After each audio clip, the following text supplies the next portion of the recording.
Number 29, Taskin Ahmed.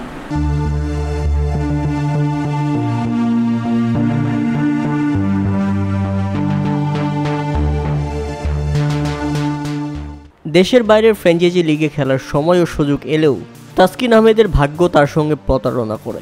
বিসিবির অনামতিপত্র না পাওয়া ও চোটের ইস্যু থাকার কারণে একাধিকবার আইপিএল খেলতে পারেননি তাসকিন আহমেদ। এবার সেই আক্ষেপ ফুরাবে কিনা তা দেখার বিষয়।